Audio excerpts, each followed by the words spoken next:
नमस्कार, मैं हूं वंदना पांडे और आप देख रहे हैं के न्यूज इंडिया। और बात करेंगे यूपी में फिट नहीं अनफिट वाहन। राजधानी लखनऊ से खबर आ रही है, जहां पर यूपी में अनफिट वाहनों पर सीएम योगी का शिकंजा है। राजधानी में 1230 चलाए जा रहे हैं अनफिट वाहन मिलने पर वाहन स्वामी पर दर्ज होगी एफआईआर।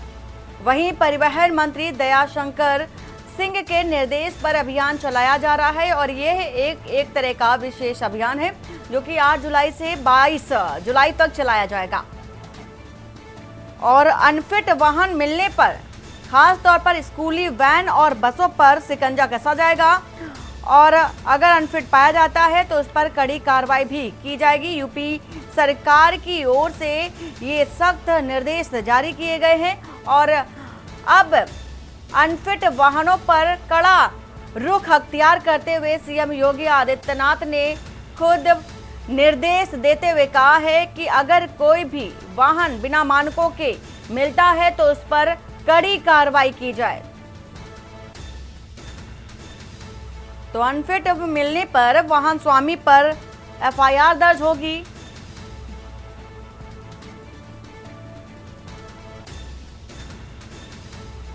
तो उत्तर प्रदेश में स्कूली बच्चों की सुरक्षा को देखते हुए अब अनफिट स्कूली वाहनों के खिलाफ परिवहन विभाग अभियान चलाने जा रहा है। सीएम योगी के निर्देश पर उत्तर प्रदेश परिवहन विभाग स्कूली बच्चों को ले जाने वाले ऐसे सभी वाहनों की फिटनेस, परमिट, बीमा, प्रदूषण आदि की जो वैधता है उसकी जांच कराएगा। और ये अभियान आगामी जो कि देखा जा रहा है आज से लेकर के आने वाले समय तक के चलाया जाएगा और जो कि अनफिट स्कूली वाहनों के खिलाफ है। जो भी स्कूली जो वाहन चलाए जा रहे हैं, चाहे स्कूली बस हो, वैन हो, अगर अनफिट पाए जाते हैं तो इसके खिलाफ कड़ी कार्रवाई की जाएगी। और इसी अभियान को लेकर उत्तर प्रदेश के वाहन राज्य मंत्री दयाशंकर सिंह ने कहा है कि मुख्यमंत्री योगी आदित्यनाथ के निर्देशानुसार यूपी के स्कूलों में संचालित वाहनों की जिलेवार सूची परिवहन विभाग अब तैयार कर रहा है। पंजीकृत स्कूली वाहनों का सत्यापन परिवहन विभाग के अधिकारी करेंगे और परिवहन मंत्री ने अधिकारियों को निर्देश भी दिए हैं। निर्देश ये है कि फिट और अनफिट वाहनों की अलग अलग एक सूची तैयार की जाए और इस लिस्ट में स्कूल प्रबंधकों और वाहन मालिकों के साथ ही साथ बैठक की जाए। बैठक कर मानक के अनुरूप जो है संचालन सुनिश्चित किया जाए। परिवहन मंत्री ने यह भी कहा है कि इस बात की जानकारी मिल रही है कि प्रदेश के अधिकांश जनपदों में मानकों से इतर बिना फिटनेस या स्कूल के नाम बिना पंजीकृत ऐसे अनुबंधित हुए स्कूल वाहनों को संचालन किया जा रहा है, जो कि बेहद गलत है। उन्होंने कहा कि बच्चों को स्कूल ले जाने और लाने के लिए कई जगहों पर अनफिट मारुति वैन, मैजिक और ऑटो के साथ ही साथ ई रिक्शा का इस्तेमाल विद्यालय और बच्चों के माता पिता की सहमति से भेजा जा रहा है, जो कि मोटरयान नियमावली का उल्लंघन है। उन्होंने यह भी कहा कि ऐसे लोगों के खिलाफ प्रवर्तन दल अभियान चलाकर कार्रवाई सुनिश्चित करे।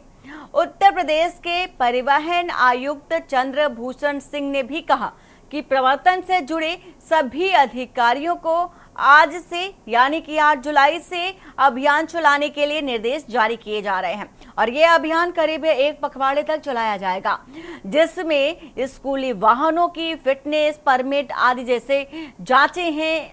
इन जांचों के अंतर्गत अभियान में सारे ही पॉइंट्स की चेकिंग होगी और नियमों के विरुद्ध जो भी संचालित होने वाले वाहन हैं उसके खिलाफ कड़ी से कड़ी कार्रवाई की जाएगी। तो जितने भी वाहन अनफिट हैं, बिना मानक के हैं, उन पर कड़ी कार्रवाई की जाएगी। सीएम योगी आदित्यनाथ ने पहले से ही फरमान जारी किया है और ग्राफिक के जरिए भी आपको बता रहे हैं कि 8 से 22 जुलाई तक स्कूल बस, वैन की जांच की जाएगी। जो भी अनफिट वाहन पाए जाएंगे इस पर कड़ी कार्रवाई की जाएगी और ये 25 जुलाई को एक रिपोर्ट भी सौंपी जाएगी। यूपी के जो परिवहन मंत्री हैं उनको ये रिपोर्ट सौंपी जाएगी। दयाशंकर सिंह और परिवहन जो आयुक्त हैं उनको भी ये जांच रिपोर्ट सौंपी जाएगी। स्कूली वाहनों में बच्चों की सुरक्षा के 13 मानक पूरे करने होंगे और उन मानकों के हिसाब से ही आगे की कार्रवाई की जाएगी। स्कूली वैन बंद बॉडी टाइप की होगी और इसी के साथ ही साथ जो मानक है वो बता रहे हैं आपको, बस में शीशे के खिड़कियों पर लोहे की जो रेलिंग है वो भी लगी होगी। क्या होना चाहिए ये भी ग्राफिक के माध्यम से आपको बता रहे हैं पॉइंट टू पॉइंट। और वाहनों की रफ्तार को काबू करने के लिए स्पीड गवर्नर की जरूरत होगी। 2018 में प्रदेश सरकार ने स्कूली वाहनों के लिए जो नीति बनाई थी उस नीति के हिसाब से भी मानकों को तय किया जाएगा। 15 साल से पुरानी स्कूली वैन और बस नहीं चलाई जाएगी। अगर संचालित की जा रही है उस पर भी कड़ी कार्रवाई होगी। फास्ट टैग बॉक्स से लेकर अग्निशमन यंत्र की भी जांच की जाएगी और लोकेशन ट्रैक डिवाइस, सीसीटीवी कैमरे, सीएनजी सिलेंडर सीट के ऊपर ना हो, अगर ऊपर पाए जाते हैं तो भी बड़ी कार्रवाई की जाएगी। तो ग्राफिक के जरिए आपको बता रहे हैं जो गति है वाहनों की उसको लेकर के फिट अनफिट मानक कैसे आप तय करेंगे, ये ग्राफिक के जरिए हम आपको समझा रहे हैं। शिवा शर्मा लखनऊ से हमारे साथ हैं, आलोक त्रिपाठी वरिष्ठ पत्रकार हमारे साथ है, सत्यवीर सिंह समाज सेवी भी हमारे साथ जुड़ चुके हैं और रीता सिंह अभिभावक है हमारे साथ जुड़ चुके हैं। आप सभी मेहमानों का बहुत बहुत स्वागत है। सबसे पहले शिवा आपसे जानना चाहेंगे कि जिस तरह के मानकों को लेकर के अनफिट वाहन और जो फिट वाहन है उनको लेकर के एक अलग अलग सूची तैयार करने की बात कही जा रही है और अब ये कड़ा रुख अख्तियार किया जा रहा है सीएम योगी आदित्यनाथ की ओर से।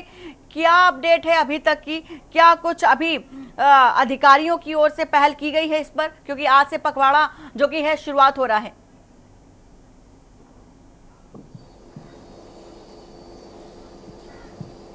देखिए वंदना, सबसे बड़ी शुरुआत और सबसे अच्छी पहल ये भी है कि उत्तर प्रदेश के अंदर ऐसी कोई बड़ी दुर्घटना नहीं हुई है जिसमें स्कूली बच्चे घायल हुए हो या किसी के मौत की खबर हो। ये खुद स्वयं संज्ञान लिया है परिवहन मंत्री दयाशंकर सिंह ने और 15 दिन का ये अभियान चलाया है जो आज से शुरू हुआ है और 22 तारीख तक यानी कि 22 जुलाई तक ये पूरा अभियान चलेगा। जो स्कूल से संबंधित जो भी अनफिट वाहन चलते हैं, जो स्कूल से अटैच्ड होते हैं, जो बच्चों को लाने ले जाने का काम करते हैं, उन स्कूल के वाहनों की जांच की जाएगी और खास तौर से जो बस है, वैन है, जो स्कूली बच्चों को घर से स्कूल और स्कूल से घर ले जाते हैं, उन सभी वाहनों की जांच होगी। जांच के प्रमुख बिंदु ये हैं कि जो स्कूली वैन है या स्कूली बस है वो कितनी तरीके से फिट है, उसका जो स्पीड अलार्म है वो कितना ज़्यादा सेंसिटिव है। जब ओवर स्पीडिंग होगी तो स्पीड गवर्नर नाम का जो नीति में ये कहा गया था कि उसको लगाना है स्कूली बस के अंदर या स्कूली वाहन में, किसी भी तरीके कोई वाहन हो तो उनको लगाया गया और कितना आखिरकार वो फिट है। जब योगी सरकार का फॉर्मेशन उत्तर प्रदेश के अंदर 2017 में हुआ था, तब उत्तर प्रदेश के अंदर 2018 में जब कैबिनेट मीटिंग हुई थी तो परिवहन विभाग की तरफ से जो प्रस्ताव लागू किए गए थे उसमें वाहन नीति का उपयोग किया गया था और वाहन नीति में जो पॉइंटर्स थे वो हम आपको बता दें कि जो भी वाहन स्कूल से संबंधित चलते हैं, स्कूल में अनुबंधित होते हैं, लगे होते हैं, उसमें किस किस तरीके के उपकरण लगे होने चाहिए। जो स्कूली वाहन बस है उसमें जो शीशे होते हैं जो कि बच्चे उसमें किसी भी तरीके से गलती से या जानबूझ करके स्कूली वैन के या बस के शीशे से बाहर ना जाए, उसमें स्कूल की रॉडें लगी होनी चाहिए। जो भी वाहन है वो 15 साल पुराने नहीं होने चाहिए, क्योंकि 15 साल वाहन पुराने होने के बाद उसकी जो फिटनेस है उसमें खामियां उठने लगती हैं। इसलिए वो वाहन नीति में कहा गया था कि इससे ऊपर के जो वाहन होंगे उनको हटाया जाए, उसकी जगह नए वाहन लाया जाए। साथ ही साथ जो उसमें स्पीड गवर्नर होगा, यानी कि अगर 40 से ज़्यादा स्पीड जा रही है, उनकी स्पीड अगर होगी तो संबंधित विभाग के अधिकारियों को, संबंधित स्कूल को पता लग जाएगा और उनके खिलाफ कार्रवाई की जाएगी। साथ ही साथ जो चालक हैं वो कितनी तरीके वेल ट्रेंड है, क्योंकि अक्सर हमने देखा है उत्तर प्रदेश के अलग अलग जिलों में तस्वीरें निकल के आती हैं कि जो वाहन है वो एक्सीडेंट अक्सर इसलिए हो जाते हैं क्योंकि वाहन चालकों की ओवर स्पीडिंग होती है, गाड़ियों को ओवरटेक करके भगाते हैं, ऐसे में बच्चों की जान पे जोखिम बनाती है। तो आज जो 15 दिवसीय अभियान चलेगा, इन सभी चीज़ों पर वो लोग चेक करेंगे कि आखिरकार वाहन कितनी तरीके फिट है। अगर जो वाहन फिट नहीं होंगे तो उनके खिलाफ कार्रवाई तो की जाएगी, लेकिन उससे जो संबंधित स्कूल है जिसके लिए वो अनुबंधित किए गए वाहन, बिल्कुल शिवा, और सबसे बड़ी बात होती है कि 1 साल पहले भी इस मानकों को लेकर के एक नियम बनाया गया था शिवा, लेकिन बावजूद इसके कई सारे वाहन अनफिट पाए गए थे। अब ये देखना बेहद जरूरी होगा और दिलचस्प भी होगा कि इस पखवाड़े में कितना असरकारक सिद्ध होता है जो मानकों के लिए चलाया जा रहा है अभियान। आलोक त्रिपाठी जी, जिस तरह से देखा जा रहा है कि हर बार तो ये नियम चलाए जाते हैं, लेकिन धरातल की स्थितियां कुछ और ही नजर आती हैं। हर बार ही देखा जाता है कि बिना मानक तय किए ही, बिना मानक के ही वाहन चलते नजर आते हैं। दुर्घटनाएं भी आए दिन सामने आती रहती हैं। स्कूली बसों की अगर बात कर ले या फिर स्कूली वैन की बात कर ले, तो ये जो विशेष अभियान है कुछ दिन के लिए ही क्यों चलाया जाता है? हमेशा मॉनिटरिंग क्यों नहीं की जाती? देखिए वंदना जी, सरकार का या परिवहन विभाग या परिवहन मंत्री का जो आदेश हुआ है, जो विभाग कार्रवाई करने जा रहा है अनफिट वाहनों के लिए, बहुत अच्छा है, स्वागत है, सब चीजें हैं। लेकिन सवाल इस पे कई उठते हैं कि क्या ये समय उचित है इस तरह की कार्रवाई का? जो गाड़ी बच्चों को ले जाती है, आप चेकिंग करेंगे, चेकिंग में अगर अनफिट होती है, बच्चों को कितनी समस्याएं होंगी। तो ये बरसात के समय नाले सफाई की क्यों याद आती है? अभी 1.5 महीने की स्कूलों में छुट्टियां थी, आपके पास सब ऑनलाइन सिस्टम है, आपने उस 1.5 महीने में क्यों नहीं जो अनफिट वाहन थे, जो इस तरह के थे, उन लोगों को चेतावनी दी कि आप इस तरह की चीजें कर लीजिए वरना स्कूल खुलते समय आप लोग नहीं ले जाएंगे। तो ये कहीं ना कहीं बच्चों के परिवार को या गार्जियन को समस्या आएगी।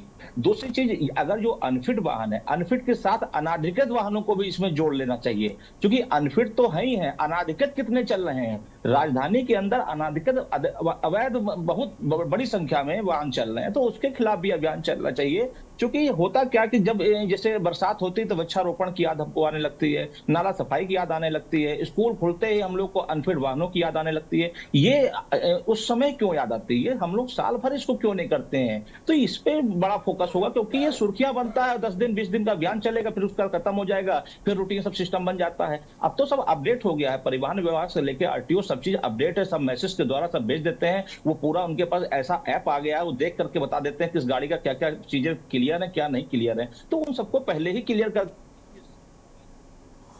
हैं। बच्चे स्कूल जा रहे हैं गाड़ियों से, आप बीच रास्ते में आप गाड़ी की चेकिंग करेंगे तो तमाम बच्चों को दिक्कत आएगी। मान लीजिए अनफिट पाया गया तो आप उन बच्चों को कैसे घर भेजेंगे? तो ये तब तमाम समस्याएं आएंगी। तो जब 1.5 महीने की छुट्टी थी, अगर उस समय ये सब चीजों को करते तो मुझे लगता है ये अभियान भी सफल होता और एक इसका परमानेंट आप सोल्यूशन करिए। आप यही बात कह रहे हैं कि अगर ऐसा विशेष अभियान हर बार चलाया जाता है, लेकिन मॉनिटरिंग अगर की जाए लगातार और हर बार, तो शायद वाहन चेकिंग की नौबत ना है और जो दुर्घटनाएं होती रहती हैं उस पर भी अंकुश लगाया जा सके। लौटेंगे आपके पास, सत्यवीर सिंह जी हमारे साथ हैं जो कि समाज सेवी हैं। सत्यवीर सिंह जी, जिस तरह से देखा जाता है कि वाहन चालकों पर चेकिंग के दौरान पुलिस और ट्रैफिक जो भी है विभाग की ओर से अक्सर बेवजह राहत देने के लिए ऐसी जो बातें होती वो निकलकर सामने आती हैं। बेवजह राहत देने का जो नतीजा होता है वो दुर्घटना ही होती हैं। सामने ऐसी तस्वीरें भी निकलकर आती रही हैं पिछले कई दिनों से और कई बार देखा भी गया है। तो कितना सही मानते हैं आप इसे? वंदना जी, बहुत बहुत धन्यवाद। आपका जो विषय है वो काबिल तारीफ है और जनमानस की सुरक्षा की पहल एक वाहन के रूप में जो की गई है आपके माध्यम से और सरकार की तरफ से सराहनीय कदम है, इसमें कोई दो राय नहीं। और मैं सबसे पहले यही कहना चाहूंगा कि हर जगह बहुत ईमानदारी की जरूरत है। हम ईमानदारी को क्यों नहीं पटल पे ला पाते? समय से पहले अभी जैसे हमारे भाई साहब त्रिपाठी जी ने बोला कि अभी आपके पास 1 से 1.5 महीने का समय था, तो 1 से 1.5 महीने में बहुत जितनी भी स्कूलें बस थी उनको जो है ना विभागीय परीक्षण भी किया जा सकता था, प्रयोगशाला में लाया जा सकता था। ड्राइवरों को भी पूर्ण स्कूल की ड्यूटी से पहले उनको परीक्षण प्रयोगशाला में दिया जा सकता था। बहुत सारी आंखों की बीमारियों को लेके भी बहुत सारी आज की तारीख में ड्राइवर को ये जरूरत है कि समय से पूर्व जांच कर दी जाए। तो ये आवश्यकता है, हर पहलू पे एक ईमानदारी की पहल होना बहुत आवश्यक है, चाहे वो सरकार है चाहे आम जनमानस है। हर आदमी की एक अपनी जिम्मेदारी है, चाहे वो सरकार की स्थिति को लेके है चाहे जनमानस को लेके। स्कूल की भी एक ड्यूटी होनी चाहिए कि अपनी जितनी भी हमारी अधिकृत बस स्कूल में लगाई गई है, क्या हमने उनका समय से पूर्व परीक्षण करा लिया है, ड्राइवर का वेरिफिकेशन करा लिया है, क्या उसका वैध लाइसेंस है या नहीं है। बहुत सारी चीजें ऐसी हैं कि हमें हर कदम कदम पे हर आदमी का एक जिम्मेवारी, चाहे वो स्कूल प्रशासन हो चाहे वो सरकारी तंत्र हो या कोई भी व्यक्ति हो, समय से पहले व्यवस्था जुड़े। आज अगर हम उस चीजों को अपनाएंगे तो रोड पे खड़ी बसें हो जाएंगी, गार्जियन परेशान रहेंगे, बच्चे परेशान रहेंगे, बहुत सारी असुविधाएं घटेंगी। हो सकता है उस बीच में दुर्घटना भी घटे। तो ये अनसुलझा जो पहलू है स्कूल खुलने के बाद में, ये सारी क्रियाएं आप जो करते हैं वो एक समझ से परे है कि आखिर ऐसा क्यों किया जा रहा है, समय से पहले क्यों उस पर विचार नहीं किया जाता। बिल्कुल, ये बड़ा सवाल भी हो जाता है कि अभी छुट्टियां भी चल रही थी बच्चों की, तब ऐसे अगर अभियान चलाए जाते तो शायद बच्चों को भी दिक्कत ना होती, क्योंकि अगर रास्ते में अनफिट वाहन पाए जाते हैं तो उस समय बच्चों को कहाँ छोड़ा जाए। और इसी के साथ ही साथ बड़ा सवाल ये भी हो जाता है कि जब छुट्टियां होती हैं तब ऐसे अभियान नहीं चलाए जाते, लेकिन जब स्कूल शुरू हो जाते हैं तभी ऐसे वाहन जो अभियान होते हैं चलाए जाते हैं। उससे भी बड़ा सवाल ये हो जाता है कि हर बार चलाए जाते हैं लेकिन स्थितियां जस की तसी नजर आती हैं। रीता सिंह हैं जो कि अभिभावक हैं। रीता जी, अगर अभिभावक के नजरिए से देखा जाए तो किन मानकों को ध्यान में रखकर आप अपने बच्चों को स्कूल में भर्ती कराती हैं, क्योंकि पेरेंट्स का भी उतना ही योगदान होता है जितना प्रधानाचार्य का होता है, और क्योंकि जितना प्रधानाचार्य या स्कूल का टीचर ध्यान रखता है बच्चों का, उतना ही पेरेंट्स की भी चिंता रहती है कि हम अपने बच्चे को भर्ती करा रहे हैं तो किन किन मानकों को ध्यान में रखें जिससे कि आगे कोई समस्या ना खड़ी हो। जी नमस्कार, बहुत बहुत धन्यवाद। ये बहुत अच्छा मुद्दा है। क्योंकि क्या होता है कि जब हम अपने बच्चे को एडमिशन कराते हैं तो हम स्कूल तो देखते हैं, स्कूल बहुत अच्छा होना चाहिए, लेकिन और भी तमाम तरीके के जो क्लॉज हैं, नॉर्म्स हैं, उनको नहीं देखते हैं। अब बच्चे को ले जाने के लिए वहाँ पे क्या चीज़ है, ज़्यादातर आप स्कूलों में देखेंगे कि उनके अपने, अगर मान लीजिए 4000 क्षमता बच्चों वाली क्षमता है स्कूल के पास और बच्चे ले जाने की 1000 की ही क्षमता है, बाकी बच्चों को ले जाने के लिए फिर क्या होता है कि वो प्राइवेट जो वैन है, बसेस हैं, उन पे जाते हैं।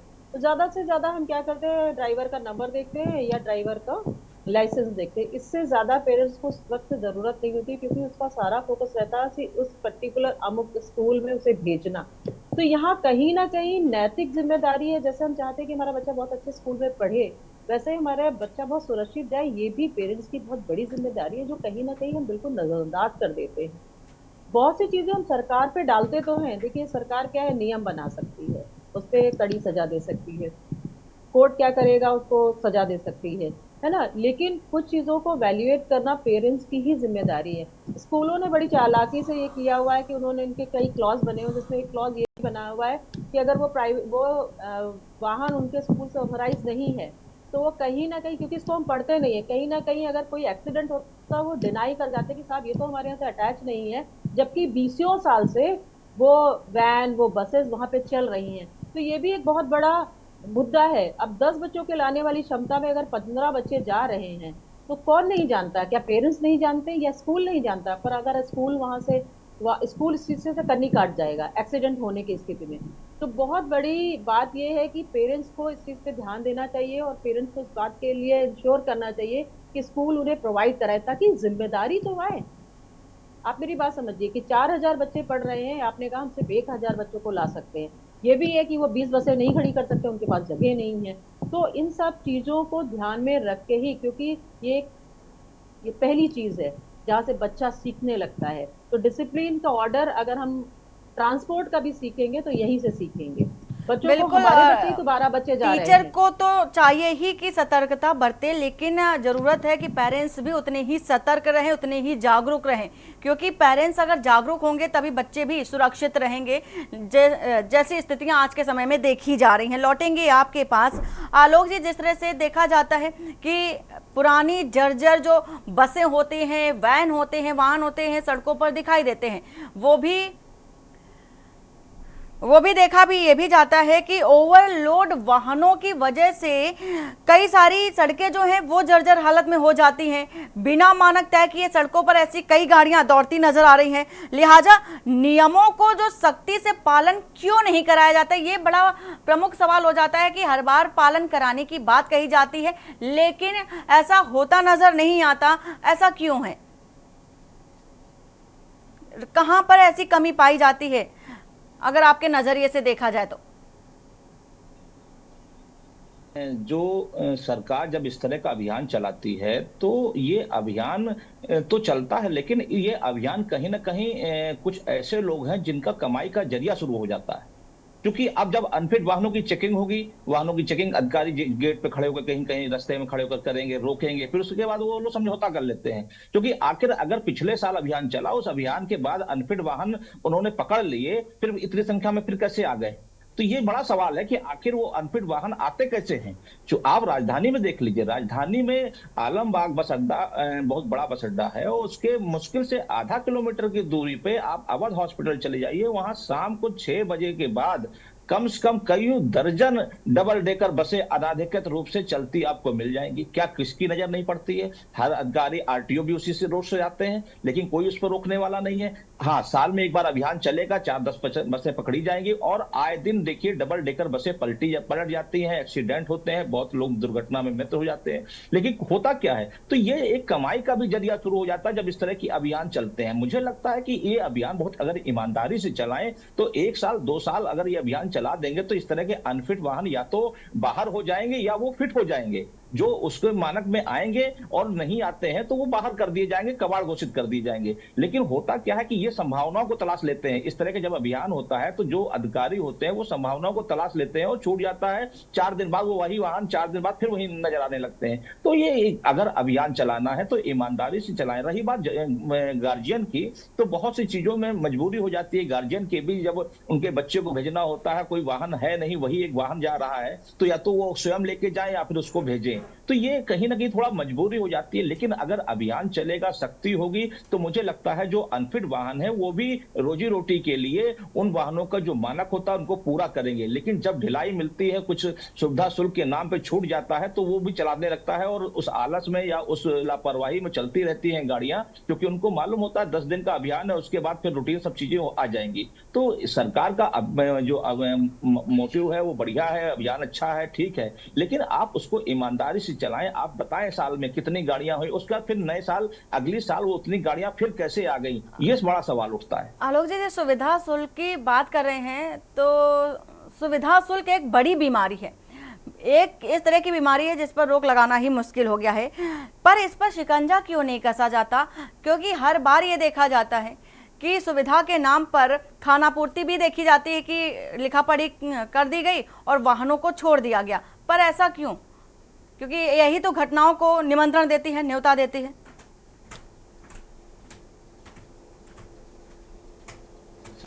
तो यूपी सरकार ने यहाँ के पुलों को लेकर के चिंता जाहिर की और हर पुल की जांच कराने का आदेश दिया, लेकिन अभी तक क्या हो रहा है?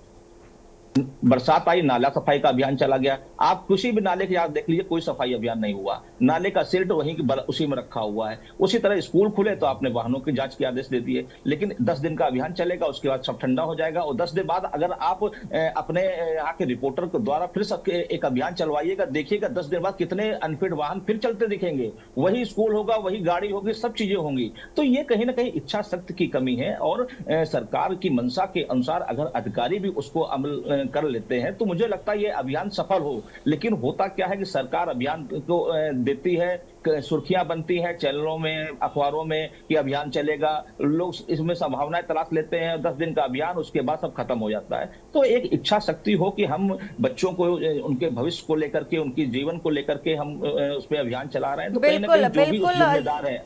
बिल्कुल आलोक जी, ये बड़ी बात हो जाती है कि एक इच्छा शक्ति होनी चाहिए अधिकारियों में भी, क्योंकि सरकार तो लोगों के लिए, जनता के लिए योजनाएं चलाती है और उसको क्रमबद्ध तरीके से धरातल पर उतारने की जो जिम्मेदारी है अधिकारियों को ही सौंपी जाती है। लेकिन अधिकारी भी मस्त नजर आते हैं। शिवा, देखा जाता है कि वाहनों की जब चेकिंग होती है तो चेकिंग के दौरान कितने ऐसे मानक होते हैं जिनको तय किया जाता है, और उन मानकों के बाद ये प्रूफ किया जाता है कि अब ये फिट वाहन है।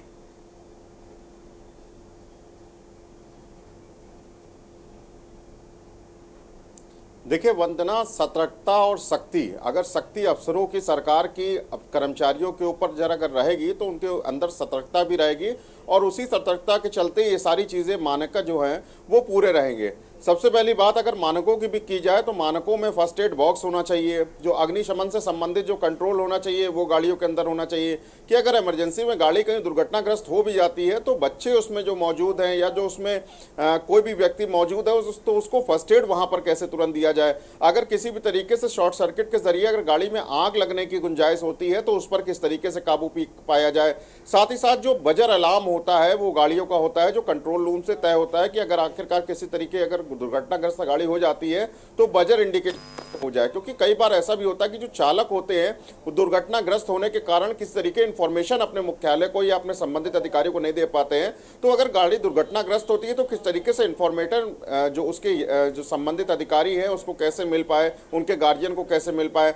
तीसरी एक बात ये भी है कि जो सीएनजी वाहन ज्यादातर हमने देखे हैं, स्कूली बस हो चाहे स्कूली वैन हो, ज्यादातर जो सीएनजी होती है वो गाड़ी की सीट के नीचे, लेकिन परिवहन नीति ने इस बात को लेकर के जरूर प्रश्न उठाए, तो उस बात को लेकर के कहा भी था कि कोई भी सीएनजी वाहन हो जो स्कूली बच्चों को लाता ले जाता हो उसमें जो सीएनजी किट है वो लगी हो, उसके किसी दूसरे हिस्से लगी हो, ताकि अगर किसी तरीके की इनफॉर्मेलिटी अगर हो किसी तरीके तो उससे थोड़ी राहत की सांस मिले और बचा जा सके। साथ ही साथ जो ओवर स्पीडिंग को लेकर के हम हर बार देखते हैं कि जो वाहन होते हैं वो ओवर स्पीडिंग की वजह से दुर्घटनाग्रस्त हो जाते हैं, जिससे लोगों की जान पर बनाती है। तो ओवर स्पीडिंग को लेकर के भी एक अलार्म की सुविधा जारी की गई कि ओवर स्पीडिंग को लेकर के जो स्पीड गवर्नर गाड़ियों में लगाया जाए, ताकि जो भी ओवर स्पीड वाहन हो उनके मुख्यालय तक उनकी रिपोर्ट पहुंच पाए। क्योंकि हमेशा हम देखने को आते हैं कि जो स्कूली वाहन होते हैं उसके पीछे लिखा जरूर होता है कि तय किलोमीटर की जो स्पीड है वो 40 प्रति किलोमीटर है, अगर इससे ऊपर चलती है तो संबंधित नंबरों पर इन्फॉर्म करें। लेकिन अगर स्पीड गवर्नर लिखा वहां पर अटैच होगा तो 40 किलोमीटर से ऊपर अगर गाड़ी जाती भी है तो संबंधित उसके गार्जियन को, उसके विभाग को तुरंत इंफॉर्मेशन उस बात की भेज दी जाएगी, जिससे कि जो चालक है, परिचालक है, उनके ऊपर नियंत्रण भी रहेगा, उनको एक डर भी रहेगा। और जब धीमी रफ्तार में गाड़ी सड़कों पर चलेगी तो जाहिर सी बात है कि दुर्घटना के जो चांसेस होते हैं वो 5% तक कम होते हैं। तो वंदना, इन सभी चीजों का जो मानक है वो सभी आरटीओ के जो अधिकारी हैं, कर्मचारी हैं, वो आज के इस अभियान में जरूर तलाशने की कोशिश करेंगे। और सबसे खास बात कि अगर 15 साल से ज्यादा की उम्र गाड़ी की अगर हो गई है, चाहे वो स्कूली वैन हो या स्कूली बस हो, तो उसको पूरी तरीके से अनफिट वो जारी करके उसको वहां से रद्द करने का प्रयास करेंगे। लेकिन इन 15 दिनों के जो अभियान है उसके बाद में जो दयाशंकर सिंह जो परिवहन मंत्री हैं, परिवहन आयुक्त है, उन सभी को जब रिपोर्ट दी जाएगी, अगर ज्यादातर संख्या जो है वो अनफिट वाहनों की मिलती है तो जरूर उत्तर प्रदेश में एक बड़े स्तर पर अभियान चलाने की तैयारी होगी और ऐसे स्कूल चिन्हित किए जाएंगे जिनके पास ज्यादातर जो है वो अनफिट वाहन संबंधित हैं, जो अनुबंधित हैं, जिनके खिलाफ, जिनके साथ में गाड़ियां चल रही हैं, उनके खिलाफ की जाएगी। लेकिन बार बार यही प्रश्न उठता है वंदना कि हम सालों में एक आरटीओ विभाग की, परिवहन विभाग की यही जिम्मेदारी है कि हर ऑल्टरनेट डेज पे सड़कों पर खड़े होकर के ऐसे स्कूली अभियान विभागों के खिलाफ, ऐसे स्कूल बिल्कुल शिवा, बिल्कुल शिवा, ये अभियान की जरूरत होती है, समय समय पर इस अभियान की जरूरत होती है। लेकिन अगर बात करें कि अगर ये हर बार ही मॉनिटरिंग की जाए कि हाँ जो अभियान चलाया गया था बीते दिनों उसकी क्या स्थिति है, क्या कुछ रिजल्ट निकल कर आया है, तो शायद मुझे लगता है कि ऐसी तस्वीरें ना आए। और दूसरी बात, जो सड़कों पर बिना मानक की गाड़ियां दौड़ती नजर आती हैं तेज रफ्तार से, बिना किसी मानक को तय किए गाड़ियों की जो रफ्तार है वो देखी जाती है, तो ऐसी गाड़ियां भी कहीं ना कहीं थमती नजर आए। आप सभी मेहमानों का बहुत बहुत शुक्रिया।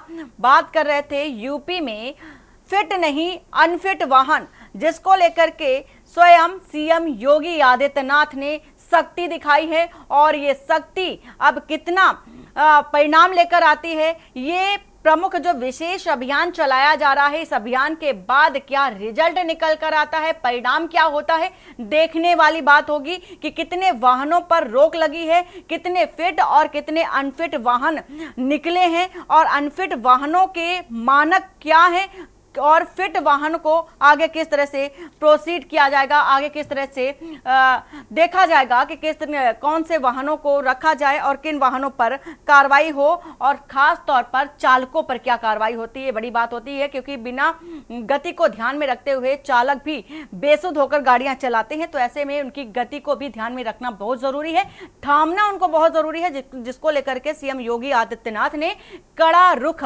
अख्तियार किया है। बुलेटिन में फिलहाल इतना ही। बाकी की खबरों के लिए बने रहिए आप के न्यूज इंडिया के साथ। नमस्कार।